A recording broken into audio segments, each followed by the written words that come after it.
Broadcasting tonight from the great state of New Jersey with Republican gubernatorial candidate Jack Ciattarelli.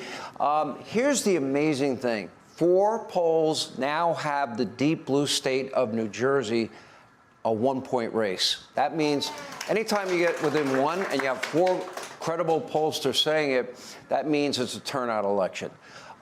You know, I did a lot of research on Mikey Sherrill. I know more about Mikey Sherrill than I ever wanted to know about Mikey Sherrill. And she keeps saying when asked that about Mamdani, because you would think you'd have an opinion about that. I'm focused on New Jersey. You told me something in the break that you got a tape, I don't know why you haven't shared it with me, of her saying, if he wins the primary, I endorse him. And a couple weeks back, he endorsed her. We've called on her to reject that endorsement, but she hasn't. No, just like she's never going to give, she'll be the most transparent, but never give out her naval records. So I watch a lot of football. I love NFL on Fox, by the way. Okay. But yes.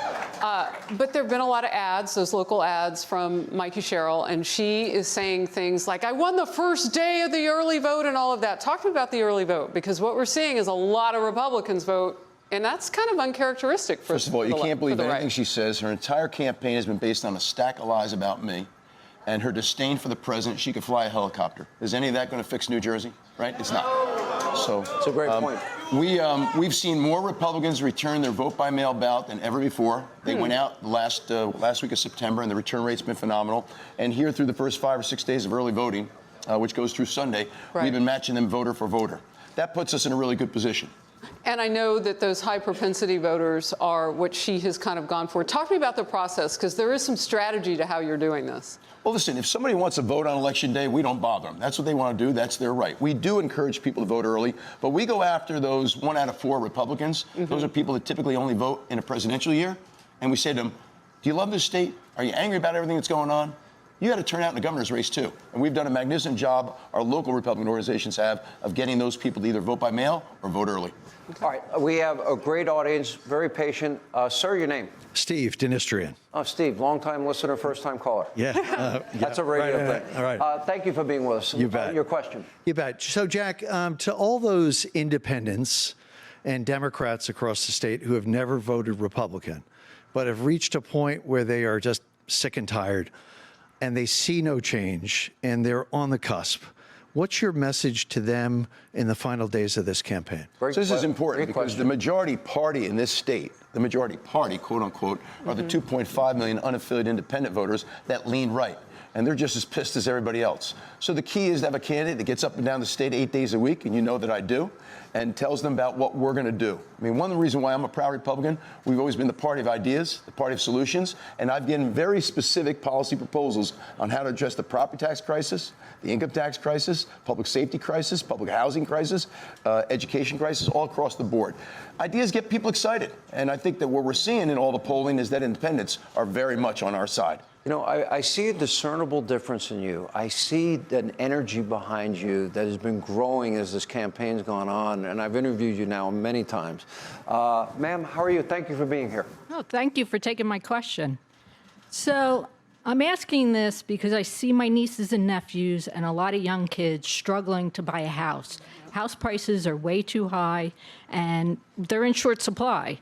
There's a lot of apartments being built, but not a lot of single-family developments. What would you do as governor to help these young adults achieve the American dream of buying a home like many generations before them did at their age? So the really sad part is the next generation is kind of finding greener pastures elsewhere. New Jersey leads the nation in a terrible little statistic. Those that go out of state to college, New Jersey leads the nation in the fewest that come back. Not good for future economic vitality and entrepreneurship. Here are the planks in my platform. First 2 years out of high school, first 2 years out of college, income tax free. Second, next one is for first-time home buyers. First-time home buyers, property taxes are capped at 1% of the market value of the house. That's usually a $10,000 to $15,000 savings, if you will. And we do need to build more affordable housing in this state.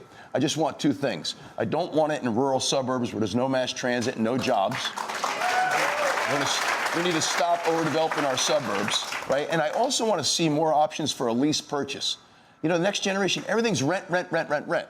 You know, our parents and our grandparents built equity through home ownership. We got to provide young people with that opportunity again. All right, we have time.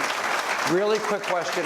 Not trying to take it away. Welcome. Thank you for joining us. Okay, Jack, looking forward to your inauguration when you're sworn in as our 57th governor. All right, don't jinx me now. We got 4 more days of work.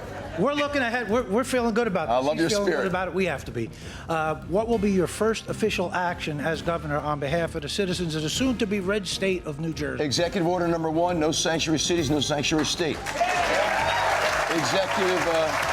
Executive order number 2, we're bringing back to work our state workers. You pay for that state government. It'll be more customer focused. It'll be there for you. And executive order number 3, we're coming out of Reggie. The carbon tax policy has screwed New Jersey.